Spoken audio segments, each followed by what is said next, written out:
Beyond the Mic with Sean Dillon. We're joined on the Starline by an award-winning Jewish playwright, screenwriter, and storyteller. He has projects in the works for HBOMax, his latest effort about Josef Stalin's daughter. The neurotic playwright has tackled everything in Svetlana. We welcome Dan Kitrosser. Hello, Sean. How's Texas doing? Absolutely great, Dan. Let's go beyond the mic. Why did the story of a Cold War's most famous defector leave a taste in your mouth that said, yeah, I can work with that? Well, it's a long story, one that goes back almost 10 years.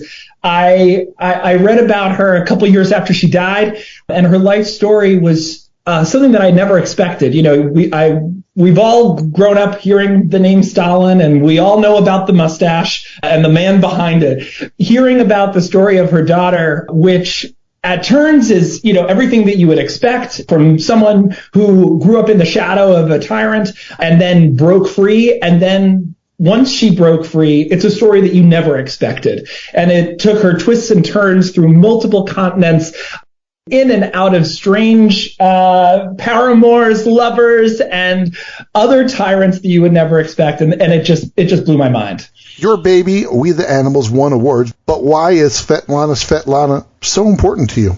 You know, you go through life with, as an artist or a writer or whatever, you feed off of stories, and you also feed off of the people that you work with. So We the Animals, I co-wrote with one of my best friends in the whole world, Jeremiah Zagar, who's gone on to direct Adam Sandler and Hustle. You know, and that whole project was just filled with so much love. We went to Sundance with that one. I got to hang out with, at that time, the Daniels, who just won Academy Awards. They were in my Sundance screenwriting class, and we were just fools sledding on cardboard boxes in Utah, and now they just won Oscars. And so that chapter is filled with all of those memories, and also a beautiful movie, I think, as well. But this one attracted me because I myself, after We the Animals, I was like looking for my next project. I was doing a lot of children's theater. I wasn't really finding anything that was me. And then I read about the story of this woman who left everything behind, who was a writer herself, and then got sucked into a crazy story, and I couldn't let go of it. Well, that brings up this question. As you research Svetlana, What fact still blows your mind to this very day? Well, the fact has to do with the names. So Svetlana, one thing that I just want to tell you and your listeners is that, and this is just a little detail, and I'll just have you hold on to it, put it in your pocket, and we'll think about it later. Svetlana's grandmother's name was Olga. Okay? You got that? I'm going to quiz you later. What was her grandmother's name? It's not a trick question. Olga. Fantastic. So forget about it. We'll come back to it later. Svetlana was born the darling little daughter of Josef Stalin. But of course, growing up as Stalin's daughter wasn't all peaches and cream. They didn't call his reign the Terror because it was fun. So he sent her boyfriend to the Gulag when she was 16, killed her uncles and aunts. And then after he died, about a decade later, she finally, in the middle of the night, in the middle of India, she races to the U.S. Embassy and defects.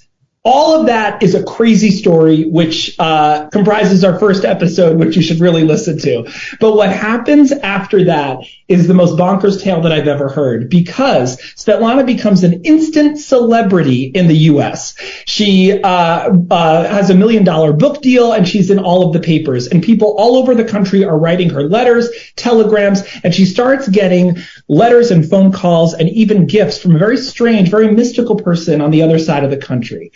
This person found Svetlana extremely fascinating and beckoned Svetlana to come to her desert compound out in Arizona. Her name was Olga Vana Lazovich Hinzenberg Lloyd Wright.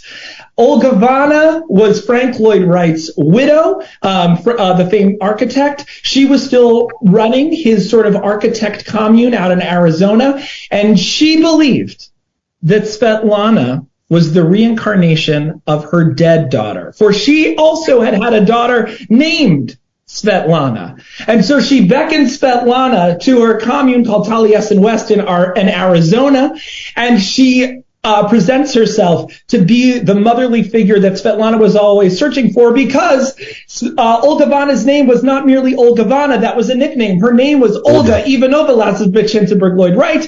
And so that means that because Svetlana was the name of her dead daughter, Svetlana, and Olga was the name of her dead grandmother, Olga, that they were destined to become mother and daughter together in the middle of the desert. Dan Kitrosser, host of Svetlana, the podcast about Josef Stalin's daughter, joins us beyond the mic, and Dan, it's time for the Rocky Nade.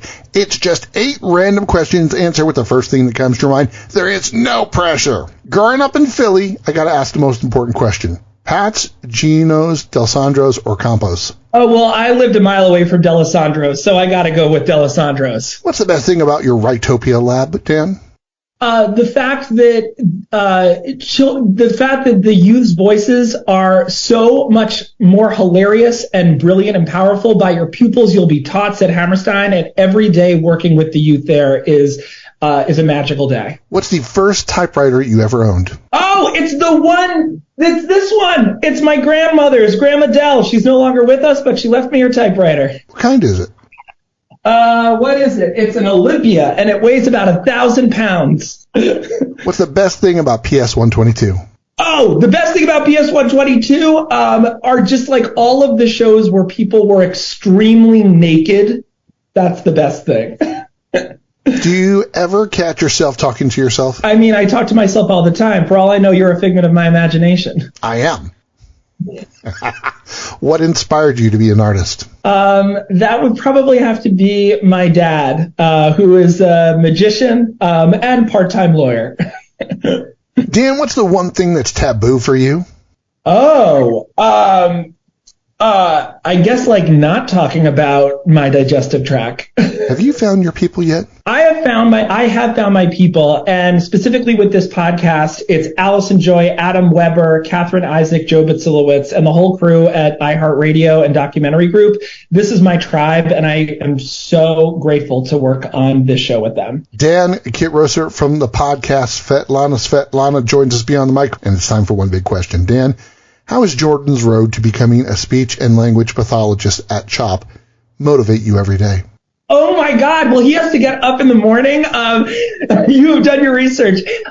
Jordan has what we like to call a real job. And the fact that he is working with populations of people all across all demographics, working with them, advocating for their voices, advocating for the disabled community, like that inspires me every day. And I wish that I was doing half as much good work that he's doing in the world. Dan is a figure of your imagination, loves his late grandmother's Olympia typewriter, and will only go to D'Alessandro's in Philly.